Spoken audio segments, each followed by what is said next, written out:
Hi, my name is Raisa Gates, and I'm a painter and photographer from the United States. I currently live in California, but I'm from the Midwest, and in the last few years, I've lived quite nomadically in various places in Europe. I'm happy to be exhibiting my first body of work at ELHABIBI Galerie. I've been doing art for a long time, but then in the past 3 years, I decided to pick up the paintbrush again. And so I'm a photographer as well, and when I travel, I do a lot of portraits. I'm really drawn to people and to expressions, and in what I paint as well, I sort of carry forward portraiture into my own work. The collection that I'm working on and exhibiting is called Contemplations, and it's sort of a study that I've done in reflection to my own life, having to start over and start living in new places from time and time again. Sort of embracing solitude, but also sometimes solitude is something you choose, and sometimes it's something that's sort of thrust upon you against your will. And so my work explores both the joy and I guess like the tranquility, but also the sorrow and some of the sadder parts of solitude that sometimes happen to us. So I started this body of work in California, and I'm finishing the last couple of pieces here in Paris, which suits my lifestyle of traveling quite a bit, and it's nice to be back in the city, painting again, and to be exposed to a new place. I've spent a lot of time living in nature. I grew up in the countryside, and my family now lives in Arizona, and I live by the ocean, and so nature is sort of a grounding aspect for me, and it's a staple of my life.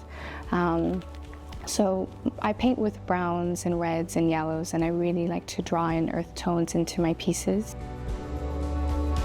It's quite inspired by Taoist philosophy, and also my own father was a lifelong meditator, and so sitting and in solitude and in meditation was something that I grew up with. And while my father's not around anymore, I think part of me wanted to take what I have from him and sort of put it into this body of work.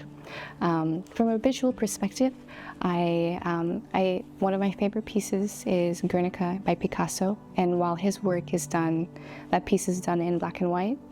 It's very dynamic, and it's a powerful piece on a protest on war. But for me, I also just really take away sort of the emotional aspect that he draws out of his figures that are quite abstract and not exactly real. And my own work, while not nearly as painful and as expressive in that way, I kind of wanted to draw sort of the emotional and sort of sensitive aspect of the time that we have for quiet and solitude. So the figures in my work are quite feminine. The pieces themselves feature one or maybe two or three figures. Oftentimes they fill up the entire canvas, and sort of this is a bit of a nod to the way our own thoughts often fill up our own brains and our own mind. Each figure is either kneeling or they're kind of resting on the ground, and I wanted this to be sort of a visual representation of what it feels like to kind of come home to yourself, where you finally get a chance to relax and you no longer feel like you have to perform for anyone. When a viewer comes to a piece of mine, I want them to feel a sense of groundedness, and maybe a sense of peace, tranquility, but also, you know, there's some sorrow and there's some sadness, and I think it's up to each viewer to kind of take what they will.